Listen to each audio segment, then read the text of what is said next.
اگر کسی معاشرے کے اندر یہ مشکل آ جائے کہ قرآن کریم میدان عمل کے اندر فوت ہو جائے، نعوذ باللہ تعالی. اچھا اب آپ آئیے تفسیر کا ایک درس رکھ لیجئے، کچھ نہیں ہونے والا. چونکہ جو مشکل آئی تھی وہ علم میں نہیں آئی تھی. اب آپ قرآن کریم کے حفظ کا ایک مقابلہ رکھ لیجئے، اس سے بھی اثر نہیں پڑے گا. کیوں؟ مشکل حفظ میں نہیں آئی تھی، اثر کس سے پڑے گا؟ یہ دیکھو مشکل کہاں پہ آئی تھی. مشکل آئی تھی عمل کے اندر. عمل کر کے دکھاؤ تو پھر احیاء قرآن ہوگا میدان عمل کے اندر. تو شہداء اگر ان احکام پہ توجہ دینا، جیسے مثلا اقیموا الصلاۃ، آتوا الزکوٰۃ، وارکعوا مع الراکعین، اگر سید الشہداء ان کی بات کریں تو ممکن ہے کوئی سید الشہداء سے کہے کہ بھائی آپ نماز رسول ہیں، آپ کی نماز کی برابر ہماری نماز نہیں ہے، ہم بھی پڑھ تو رہے ہیں. اب سید الشہداء نے ان کی بات نہیں کی. سید الشہداء نے گویا واضح کر کے پن پوائنٹ کیا ان احکام کو جن کو یکسر تعطیل کر دیا گیا تھا. کتنے برے تھے وہ لوگ جب وہ امر بالمعروف اور نہی عن المنکر نہیں کر رہے تھے. کیوں نہیں کر رہے تھے امر بالمعروف اور نہی عن المنکر؟ سید الشہداء نے یہاں سے بات شروع کی. کہا تم قرآن کے علمی کام کرتے ہو نا، قرآن کا معنوی کام کرتے ہو، تمہارے پاس حفاظ ہیں. میں نے میدان منع کا تذکرہ کیا تھا، کتنے حفاظ جمع کیے سید الشہداء نے. اس کے بعد فرمایا تم نے سارے کام کیے نا، اب یہ بتاؤ کہ یہ جو قرآن کریم میں لکھا تھا اس پہ خاموش کیوں، بولتے کیوں نہیں ہو؟ اچھا وہ کہیں گے ہم اقیم الصلاۃ پہ بول رہے ہیں، آتوا الزکوٰۃ پہ بول رہے ہیں. سید الشہداء فرما رہے نہیں، اس میں ذکر نہیں ہے. یہ بتاؤ یہ احکام کیوں پامال ہو رہا ہے؟ اب معلوم ہے کیوں پامال ہو رہا ہے. اس میں گردن نہیں کٹے گی، اس میں گردن کٹے گی. انبیاء اس لیے حضرت موسیٰ علیہ السلام فرعون کے پاس آ کر یہ نہیں کہہ رہے تھے کہ فرعون تو نماز کیوں نہیں پڑھ رہا، تو عبادت کیوں نہیں کر رہا. وہ اپنے لیے کچھ جواب نکال لیتا. حضرت موسیٰ علیہ السلام نے آ کر یہ کہا تم ظلم کیوں کر رہے ہو، تم نے قوم پہ ستم کیوں کیا ہوا ہے، یہاں سے بتاؤ. سید الشہداء نے وہیں پہ ہاتھ رکھا اور کہا کہ یہ جو نافرمانیاں خدا کی ہو رہی تھیں اس پر ذمہ داری ربانیون احبار کی تھی. بولتے کیوں نہیں ہو؟ اللہ کے نبی نے ارشاد فرمایا صنفان من امتی اذا صلح صلح العالم واذا فسد فسد العالم. دو صنف میری امت میں سے ایسی ہیں، اگر یہ صالح ہوں پورا نظام صحیح ہے، اگر یہ فاسد ہو جائیں پورا نظام فاسد ہے. بہت تیزی سے. وہ دو صنف کون سی ہیں؟ الامراء والفقہاء، حکام اور علماء. اردو میں ترجمہ کر رہا ہوں جبکہ امراء بھی اردو میں ہے، فقہاء بھی اردو میں ہے، لیکن سلیس کرنے کی خاطر حکام اور علماء. اگر یہ دو صحیح ہو جائیں، کیوں یہ دو؟ یہ ٹرینڈ سیٹ کرتے ہیں، یہ لوگوں کو ویلیوز دیتے ہیں، ان سے لوگ سب کچھ سیکھیں گے. الناس علی دین ملوکہم، لوگ اپنے حکام کے دین پہ چلنے لگتے ہیں، ان کے رویے پہ چلنے لگتے ہیں. دین کا مطلب صرف دین نہیں ہے، رویے سارے اختیار کر لیتے. آج آپ پاکستان میں دیکھ لیجئے، اپنے ملکوں میں دیکھ لیجئے، جو ٹاپ پہ اوپر ہوں گے وہ سیٹ کریں گے ٹرینڈ کے نیچے والے کیا کریں گے.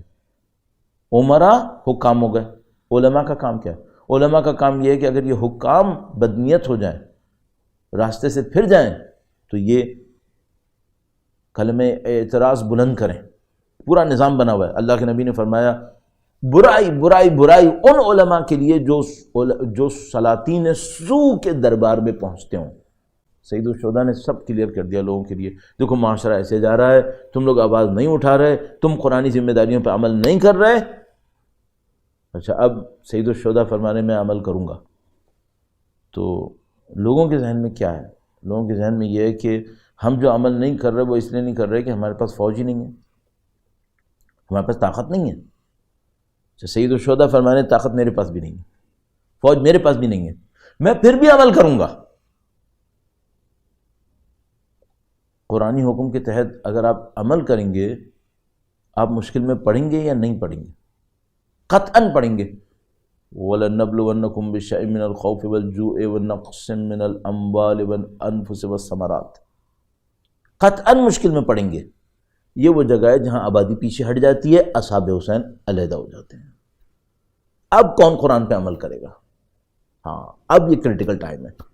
ان اللہ اشتری من المؤمنین انفسهم واموالهم بان لهم الجنہ یقاتلون فی سبیلہ صفا یقتلون ویقتلون.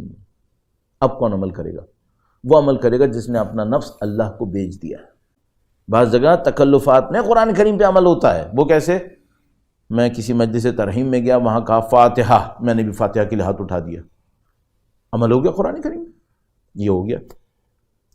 اب اگر میں کسی جگہ پہ گیا اور وہاں لوگوں نے کہا کہ ہم ظالم کے خلاف جہاد کرنے کے لیے جا رہے ہیں، دوپہر تک قربانی ہو جائے گی، سب شہید ہو جائیں گے، کون ہمارے ساتھ ہے؟ کوئی آئے گا تکلف میں؟ اب کوئی تکلف میں آئے گا قرآن کریم پر عمل کرنے کے لیے؟ نہیں، اب کوئی تکلف نہیں ہے۔ اب تو وعدہ کر کے بھی پھر جائے گا۔ اب کیا ہے؟ اب سید الشہداء فرمانے میں عمل کروں گا، میں عمل کروں گا۔ اور میں کیوں عمل کروں گا؟ مجھے قرآن کے وعدوں پہ یقین ہے۔ اللہ اکبر، اس سے قرآن احیا ہوگا۔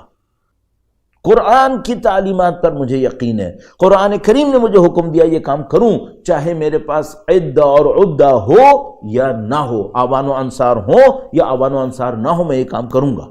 کیا قرآن کریم یہ وعدہ دے رہا ہے کہ اگر تم نے قلت آوان و انصار کے ساتھ کام کیا تمہیں کوئی چوٹ نہیں لگے گی؟ کیا قرآن نے یہ وعدہ کیا؟ نہیں۔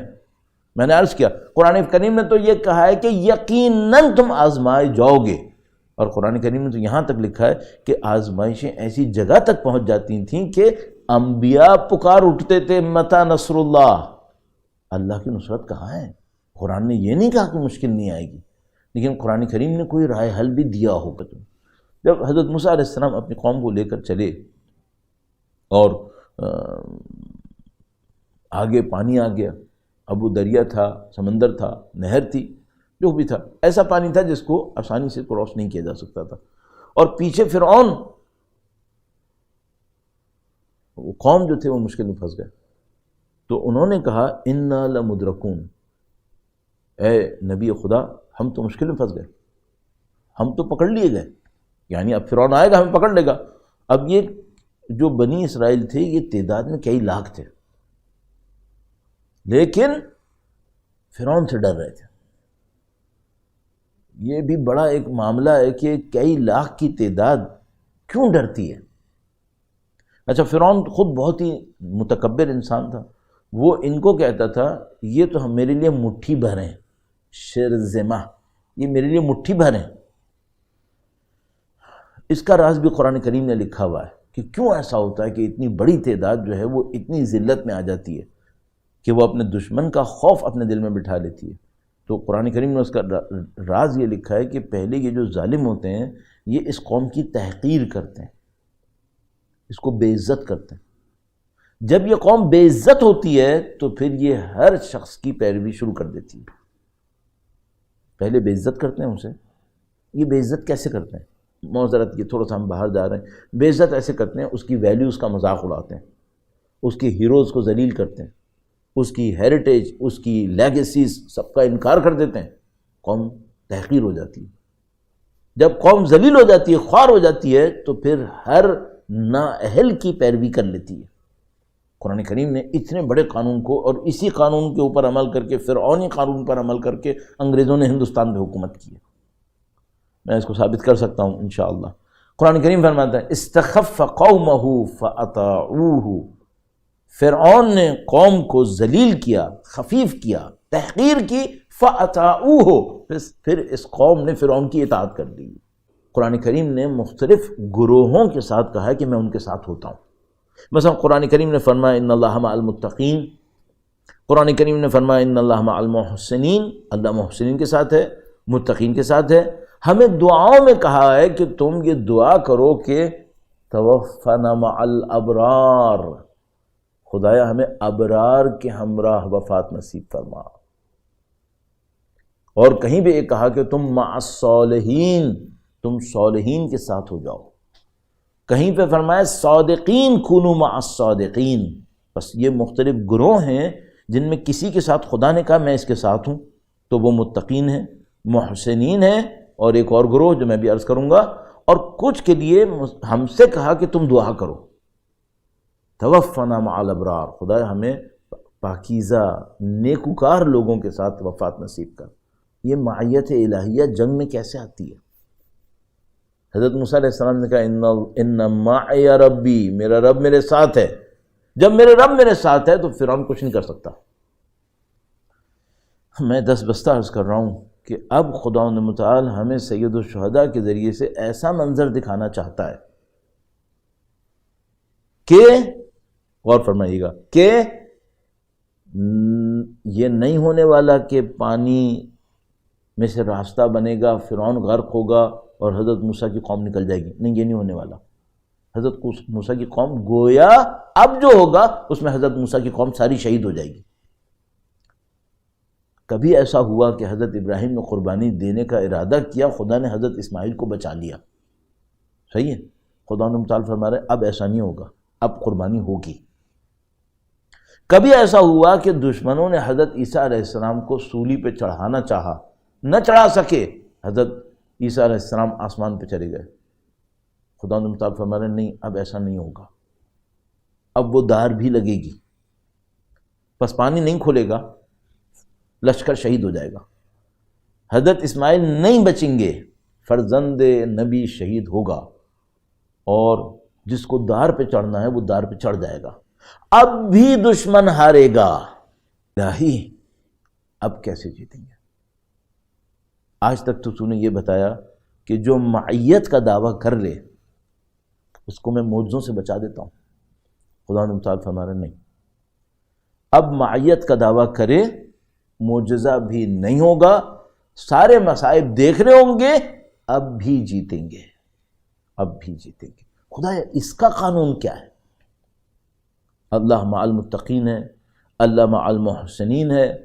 اللہ یہ کہتا ہے صادقین کے ساتھ ہو جاؤ، صالحین کے ساتھ ہو جاؤ، ابرار کے ساتھ ہو جاؤ. خدایا اس جیت کا قانون کیا ہے؟ خدا متعال نے 3-4 مثالیں قرآن کریم میں ایسی دی ہیں کہ کہا ہے کہ ہمارے ماننے والے کی تعداد بہت کم تھی، لیکن پھر بھی ہم نے ان کو جیتنے کا وعدہ دیا ہوا ہے، جیت جائیں گے. مثلا وہ حضرت داؤد علیہ السلام والا واقعہ جس میں آگے آ کر خدا متعال فرماتا ہے کم من فئۃ قلیلۃ غلبت فئۃ کثیرۃ باذن اللہ. کتنی دفعہ ایسا ہوتا ہے کہ چھوٹا سا ایک گروہ ہوتا ہے اور فئہ کثیرہ کے اوپر غالب آ جاتا ہے باذن اللہ. الہی اس گروپ میں کیا صفت ہونی چاہیے تو وہ غالب آ جائے گا؟ قرآن کا احیاء چاہیے نا آپ کو. تو یہ دیکھیں قرآن کریم نے کیا حکم دیا ہے. دوسری مثال کہاں پر ہے؟ جہاں خدا متعال فرماتا ہے کہ اذا لقیتم فئۃ فاثبتوا واذکروا اللہ کثیرا لعلکم تفلحون. سورہ انفال کے اندر جب بھی تم کسی گروہ کے سامنے پہنچو ثابت قدم ہو جاؤ، اللہ کا ذکر کثرت سے کرو، شاید تم کامیاب ہو جاؤ. 4 جگہ کے اوپر قانون آیا ہے، اور ان 4 جگہوں کے قانون میں جو ایک صفت نکل کر سامنے آتی ہے کہ کسی میں یہ صفت ہوئی تو اس کو یہ جیت نصیب ہونی ہے، وہ کیا ہے؟ ان اللہ مع الصابرین. اللہ صبر کرنے والوں کے ساتھ ہے. اتنا بڑا قانون خدا متعال نے دیا ہے.